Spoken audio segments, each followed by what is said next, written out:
Okay, ladies and gentlemen, welcome back to this channel that is called Goober Philosophy. I told you in the last episode that we would have a guest on, and that guest is my lovely, lovely wife, my baby.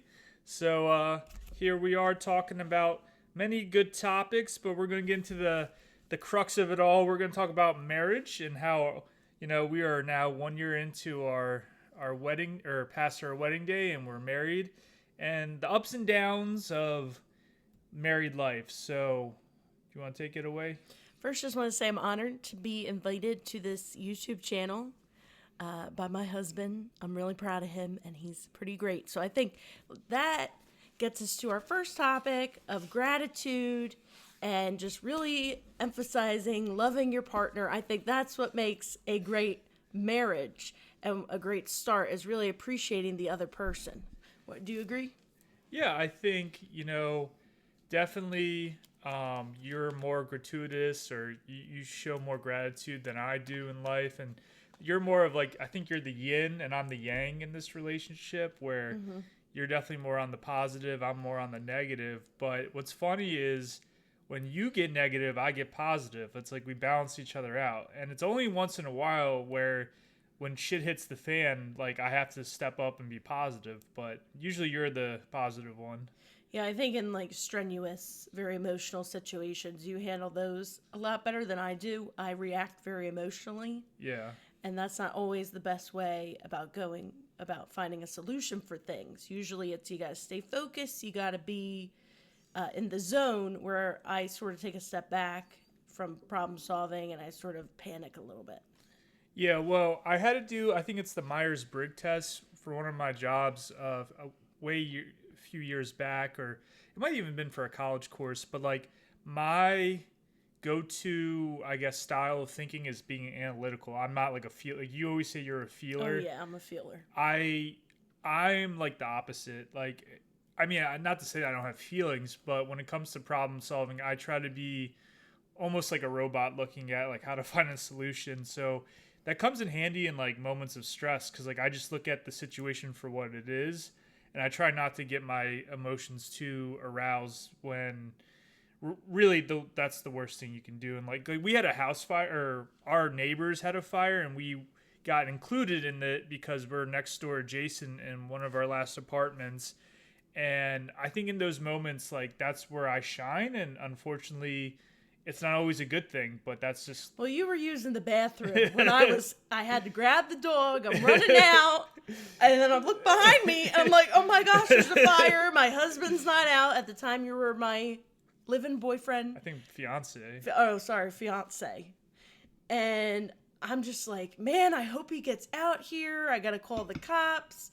And you're just using the bathroom. You think nothing's wrong. And I knew to get in and out, to get out real quick. Wait a sec. In my defense, I'm the one that woke us up. I said, hey, You did. said, hey, babe, there's an alarm going off. Maybe we should take it seriously. I did say that. Yeah, I left him in the house. to add more background to the story, we had neighbors that we were very much expecting something like this to happen from, because they were smoking cigarettes inside the apartment, which I think went against the lease. Yep. They were throwing their cigarette butts outside, which where they happened to throw the butts, there was a fire, even though no one ever confirmed what we suspect. We had pictures. I had predictions. Yeah. I had email correspondences. But anyway, yeah, we shouldn't really talk about this because it's in the past. Well, it was very emotional. Well, it gets into the yin and yang of our relationship, because in that moment, I was very calm and collected. I mean, throughout the whole process, we got out of the apartment. We're now in this lovely apartment that we're kind of outgrowing, but... I found this place, by the way, folks. But it's much better than where we were prior to the fire. We're in a better spot because we solved the problem. Right. And I think marriage is also feeling, confident that you're safe and you're in a good location with your partner, and I think that the housing situation has a big to do with that as well. And that's what makes up a good marriage. They also say, who is that philosopher who was you need to have shelter first, and then you get your food. Are you talking about Maslow's hierarchy? Yeah, the hierarchy, yeah. Yeah.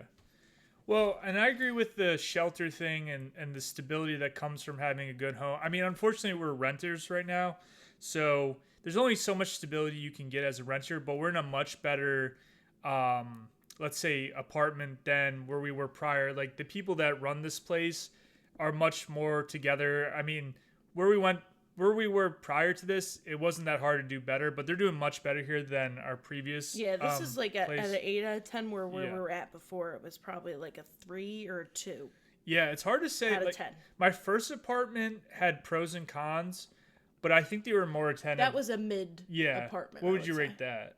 I would say that was probably like a 6 or a 7. I think Yeah. this is an 8 out of 10 because the location is Yeah. so much better. Right. This At least property I management had company, laundry at the first one. At least Right. it was shared, but right. I didn't have laundry at our yeah, that's also at our apartment. that's also rough when you're living on your own and you don't have an in apartment unit for your clothes and you gotta go to a laundromat. Now you're dealing with people whether you like it or not. You got to deal with the laundromat personnel, and you know there's ups and downs with all this stuff. But I think through it all, through our marriage, what I've learned is like we can solve any problem that life. Like that's what we said at our vows. Like we can we can handle this, and that's also important. Like how well do you work as a team and solving problems? What were you gonna say? I would also like to add that not only is it important to really communicate and build a strong relationship with your partner that lasts forever, but one of the downs that I see a lot of times is I can't access the bathroom as much as I would like to.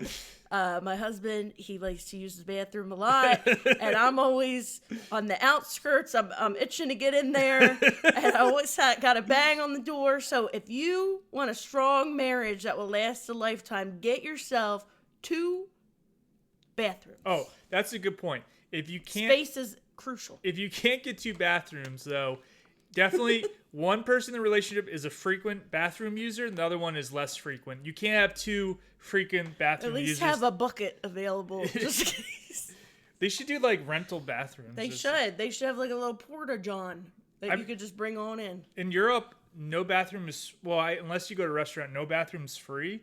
That's ridiculous. It's kind of weird because it's like almost a human right that if you don't have like a euro, you're screwed, you know? Well, remember that whole thing with the Starbucks and they wouldn't let those folks use the bathroom and that became a whole thing? Oh, yeah, that was a big fucking That there deal. was like a question of, racism and things like that. That's why, again, yeah, I remember success in a marriage is about space and bathroom usage and, coming to a compromise when it comes to that and a schedule. That Starbucks situation was prior to COVID, right? I remember that. I think it might have been. I can't recall, but I remember it was terrible. That was a big deal. So we touched on the marriage, the ups and the downs. Let's get we have into a couple more topics. Yeah, we got a little more coming at you, folks. So the parents, let me get started with that. Okay? So I think this sort of falls into our other topic that we just discussed about creating a great marriage. There's got to be boundaries with your parents because the parents are always trying to get involved, and you have to say, okay, when's a good time to get them involved in our lives and when's not a good time to get involved, and create some space and define that. I think that's also very important. Well, I want to get back to like our wedding day, right? Oh, so something I've learned in life, first impressions last a lifetime. The first time I met my wife, it's kind of been the same since day one. I would say we've been pretty honest from day one, and like what I feel like how we met on the first date is kind of who we are today.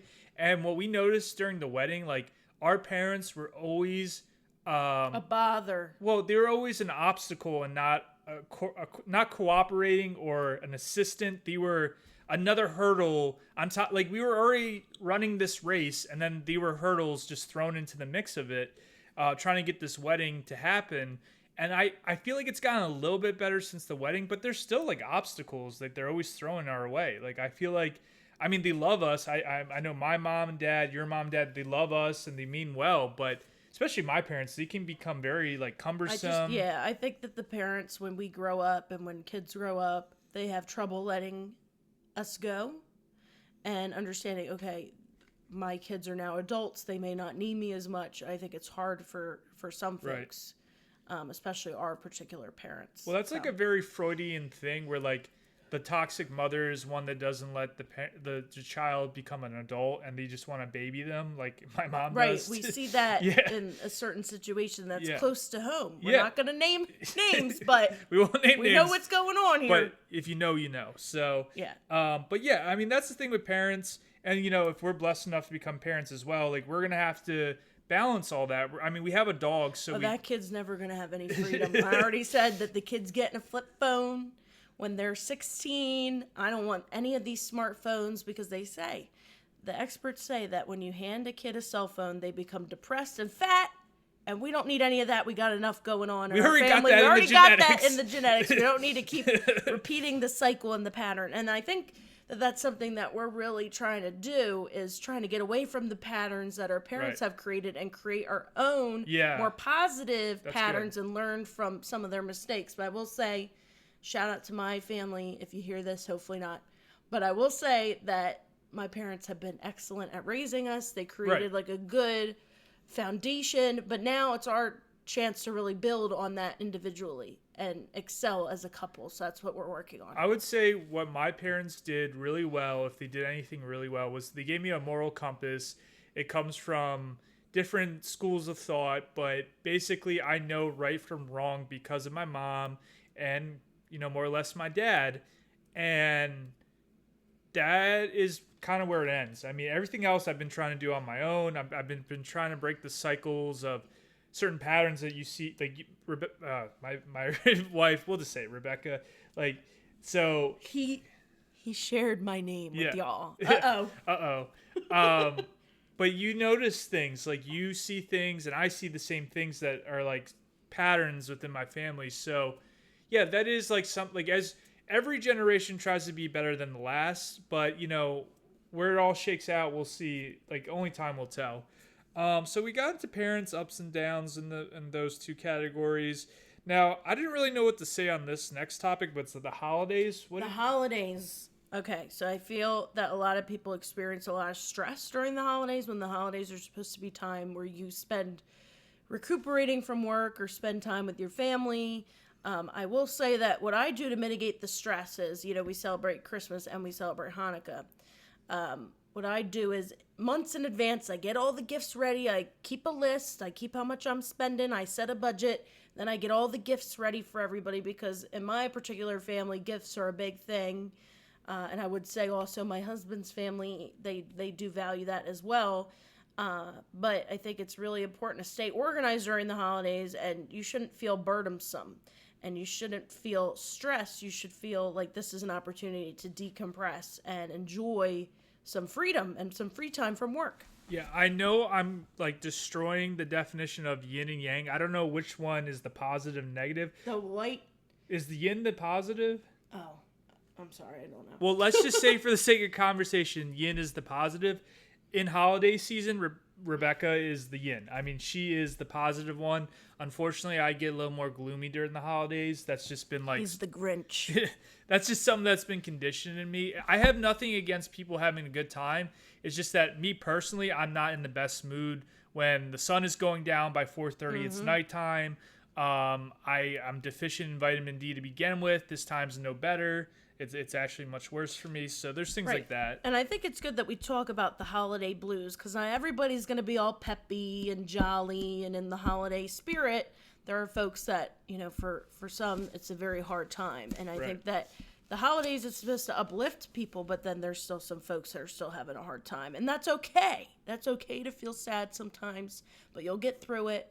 Yep. And, that's a good point that you make, Rye, about sometimes not feeling the best during the holidays. I mean, the way I internalize it is different than other people, but for me, I get joy seeing you happy during I get joy from watching our dog being happy. I mean, those are things that keep me going. But kind of like transitioning a little bit from the holidays, getting into a gift you gave me, because I mentioned it in the last episode.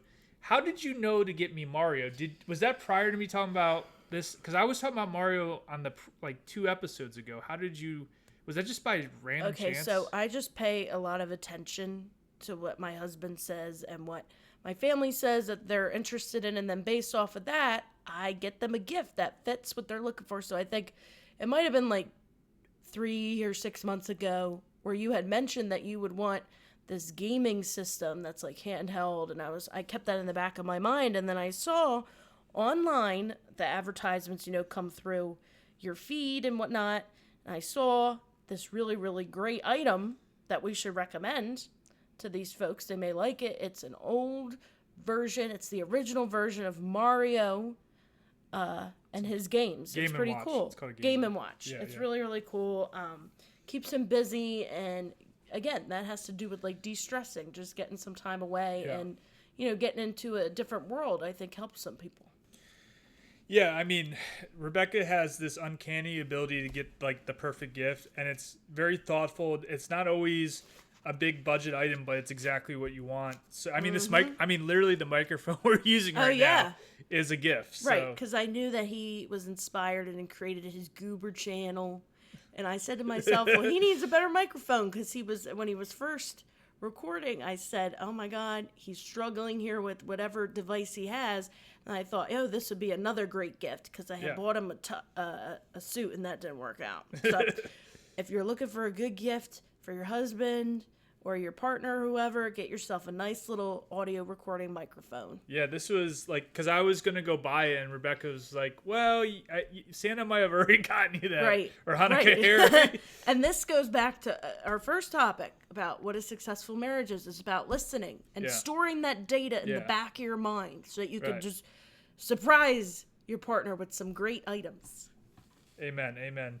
So I want to end this great conversation, because we're kind of getting up to where I cut off the video. I don't usually make the videos that long, so I want to get into what life has been like for you after college. Like,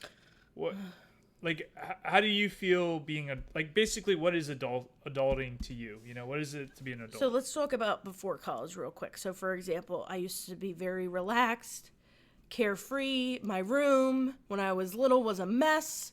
My grandfather always used to bother me, Rebecca, come clean your room. And I'd say, no. So I think that that's a point of where now I over clean. Like, I'm cleaning once a week. I'm very, very organized. That's something that has changed since after college, because now you're an adult. You're paying for your own items. There's a lot more stress on you. So I would say after college life is just being a lot more organized, taking better care of yourself, and making sure that you and your immediate family are the priority. And I will say during college, I was a little bit more carefree as well. Can I ask you something? So when you were like at your parents growing up, were you more carefree than you are now? Oh, 100%. Nothing ever bothered me. Did you ever. prioritize your family when you were younger, or do you prioritize your family now that you're older?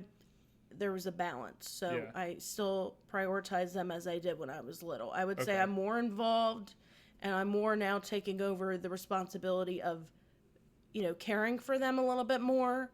So for example, they like to go on vacation, and I got to water their plants and things like that. And they rely on me in that aspect, or I got to bring in their mail, watch the house. So that's something that has changed, where I have become more of the caretaker. I think that's what's going on in your family as well. Yeah. I mean, where I wanted to go with this is I think this is a pretty common thing I'm going to say, is that as you get older, you become almost like the opposite of who you were as a kid. And that's good and bad. I don't want to get into the bad of it. I just want to focus on the good. The good is, I used to be loosey-goosey as well. I used to have an unorganized room. I had clothes everywhere. He was sneaky. I'm still sneaky. But no. But what I'm trying to say is, I think there's something to be said when you finally move out of your parents. I did it at 27. You did it younger than me. Mm-hmm.